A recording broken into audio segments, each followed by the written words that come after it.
Well, Mr. Prime Minister, Mrs. Haughey, honored guests, sons and daughters of Ireland, and all those of you who wish you were.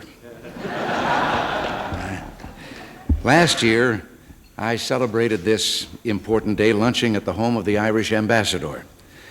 I'd only been at my current job for a short while, and your ambassador, Mr. Prime Minister, presented me a scroll detailing my family tree.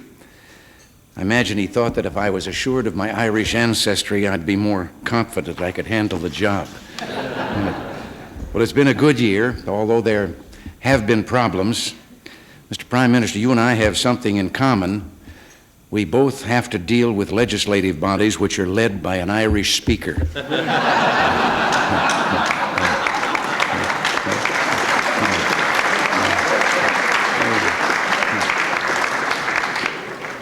Seriously, so many of our citizens have family trees with roots in the Emerald Isle. This was brought home to me during an unfortunate incident which took place shortly after St. Patrick's Day last year. Outside the Washington Hilton Hotel, some shots rang out and 4 of us were hit.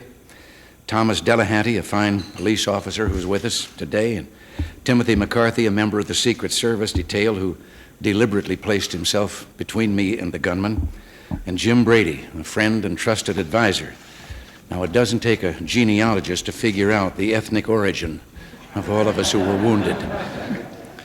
Irishmen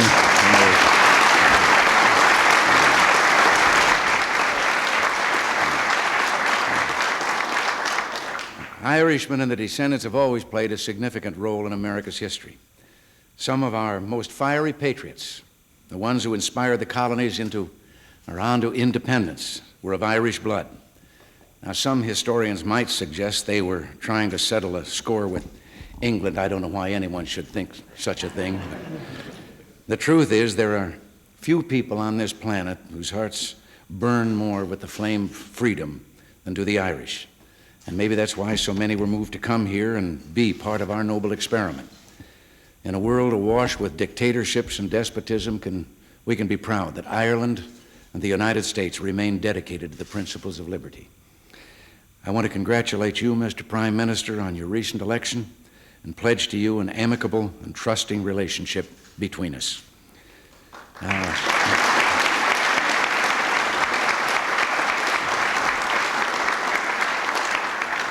Now, just a moment ago, the minority leader of the House, Congressman Michael, just came up and presented me with a shillelagh. And the suggestion was made that I might use it to get legislation through the Congress. Now, that's one of the few things I hadn't thought of. Mr. Prime Minister, if you got any pointers when I use this, I'd be most grateful. But Nancy and I are pleased to have you join us on this special day. It's grand to have you here in this house, which I might add was designed by another of Aaron's sons, as was the Great Seal of our nation. Now I would ask all of you to join with me in a toast to our honored guests, Prime Minister and Mrs. Haughey.